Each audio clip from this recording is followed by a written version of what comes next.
I'm Tim Clark, filling in for Cindy Abbott-Letro, and in this inaugural edition of 2025's Behind the Camera, we have a very kind of important but very special guest today, Helen Tederous, who is the Director of Public Affairs for the Niagara Frontier Transportation Authority, the NFTA. It's our transit authority here in Western New York.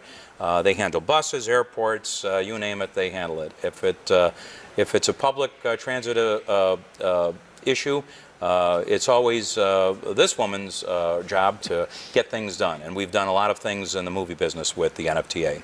So welcome to Behind the Camera, Helen. Thanks, Tim. Thanks for having me on. Yeah, so what is... Happy New Year. Well, thank you. Happy New Year to you, too.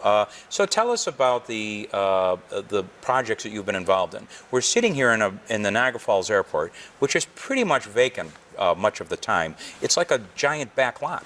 It's beautiful, and Yeah. I just flew out of here a few weeks ago, and it was a wonderful experience. It really was. Yeah. It's small, and I think people prefer it. We have a lot of Canadian travelers who Right. come in there for that very reason. The ease of travel is wonderful, but you're right, we do have some days where people are not traveling, and Right. that makes it perfect for the film industry. Oh, yeah, to they could come take it in over, and, really. And, you know, it's Buffalo, and we're super friendly, Yeah. and we'll do anything for you and for Rich Wall, because yeah. that's what we do in Buffalo. You know, it's a special place, and Yeah. we feel that the transit authority should reflect that.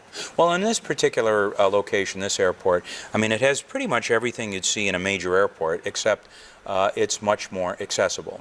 Behind us, you'll see ticket counters. Off camera, you'll see baggage retrieval areas that resemble big airports and so forth. Upstairs, you see the jetways that actually go out to the airplanes and so forth. I mean, it is really an airport that is underutilized probably, but it has all the big visuals. It sure does, and we work with the producers for very small productions to very large ones, and they always say the same things.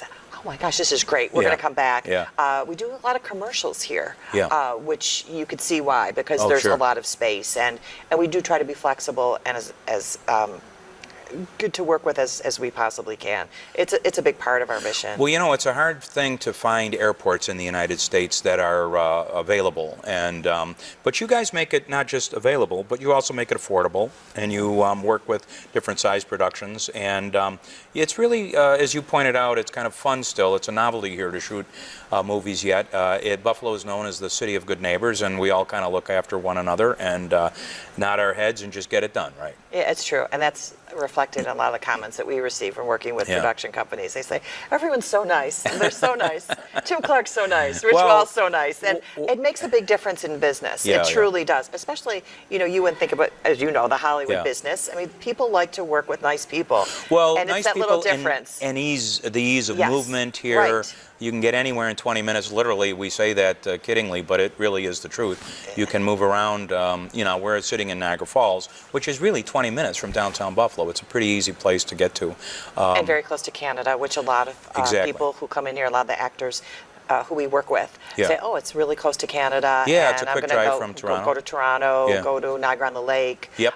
Go see Yep. Buffalo, of course, and Yeah. Niagara Falls. So, Yeah. so it's a really good location, and it's a bit private.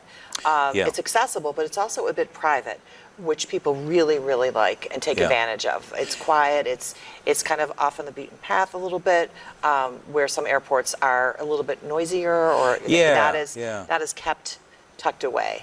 Well, so the airport is just one part of your jurisdiction, but you also have, which people are blown away usually to hear, that we have a subway, right? Yes. We have a subway which becomes a light rail rapid transit system above ground, and for part of the way in downtown Buffalo, it's above ground, but then it goes beneath the surface and becomes this tunneled subway down below. And I know we've shot a number of projects down in the tunnel, but also upstairs, on Main Street in Buffalo. That's got to be pretty crazy to think that you can give away a whole rail car, and a whole passenger car to a movie crew. And it's, before coming here, I didn't realize how spectacular and how people really want that. It's very valuable to films.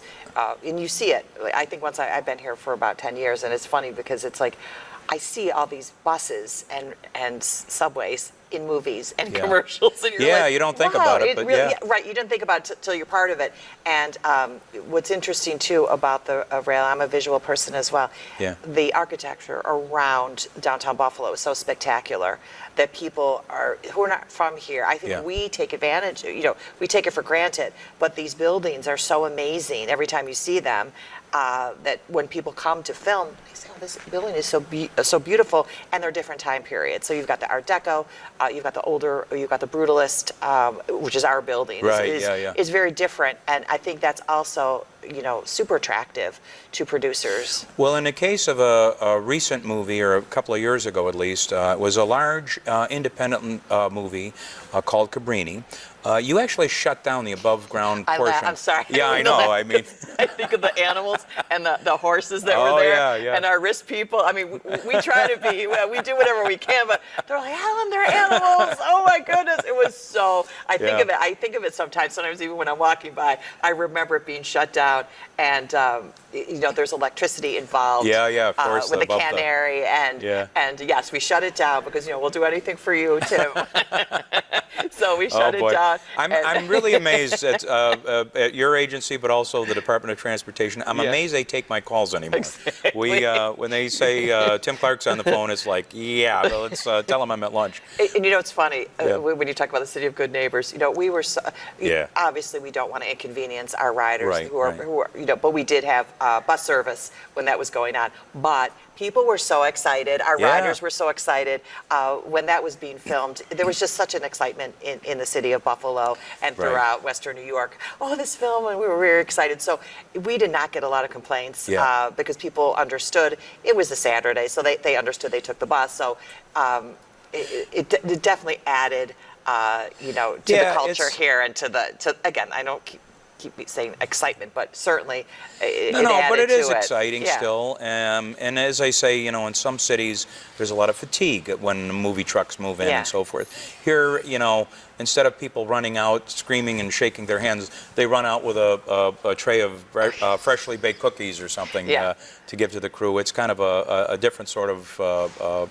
attitude here in Western New York. Oh, it is. And you mentioned the food, because we're all about the food here. And when someone was filming here at the airport, I know that they were talking about the sponge candy. Oh, yeah, and they're, you've never tried sponge candy? So a person that they were working with, I think it was Jim Celeste, brought a big bag of sponge candy for everybody. And it's those little things that do make a difference, and I know that they were really appreciative of that. Well, that's kind of crazy when you think about it all. So the subway itself, now the stations are very unique. Each station is a little bit different. Now, they're subterranean, so you go down, into the tunnel. To board and unload from the trains, but each station looks different. Some of them look more European, some of them look a little more, retro. I mean, there's a variety of looks at each of these places. Yeah, and that's purposeful. We really want our stations to reflect the community that they're in. We're actually redoing Church Street, which is right in front of M&T. And we have a very cool retro look to it. At Canal Side, which we just renovated, I don't know if you've seen it, it looks like Canal Side, like it has like a, the architecture blends in with the water and the arena that's there. So we really want those stations purposely to reflect the area that they're in. And there's a really unique piece of property that you have oversight of, and that's the DL&W Railroad terminal, which is now defunct. Yes. But it's getting some new life, I guess. It is getting new life, and we've been working on that for quite some time. It's a very large, beautiful, amazing historic building that sits right on water, and it has everything that's perfect in a public space. And I think directors and producers look at it and say, wow, this could be, late 1800s in New York seaport, those kinds of things. It really is a sort of a period and architecturally relevant building. Yeah, it absolutely is. And the space, the sheer magnitude of the size of the DLW and that it's closed is spectacular. People go in there, they still can't believe it. I'm still mesmerized every time I go in there just on its size and it's the potential that's there for something really amazing. But we are working on the station itself. So we're working on having an actual station in the DLW that is going to open sometime in 2025 this year. So you'll be able to take the rail right to the arena, and it'll be covered, and it looks really great. Well, you got a fun job, that's for sure. You seem to be at the center of it all. It's funny because when you think of an airport, for instance, you think of the front of the house, but there's also the back of the house kind of stuff. Now, we mentioned a little bit earlier off camera the availability of even your air rescue Fire team. department at the the fire airport. department, yeah. Yeah, we do a lot there because, again, of the close proximity to shooting and how the vantage points that you have there. It is on our campus, on the airport campus. So the vantage point there for shooting is spectacular. You get planes taking off, you get them coming in, you get a beautiful sunset. It's when we had the eclipse last year, a lot of not so much film, but news photographers came by and really liked that vantage point and the ease of coming in with trucks, coming in with satellite equipment. It was really, really well utilized. Well, we just scratched the surface today, but you have many more properties that are pretty unique.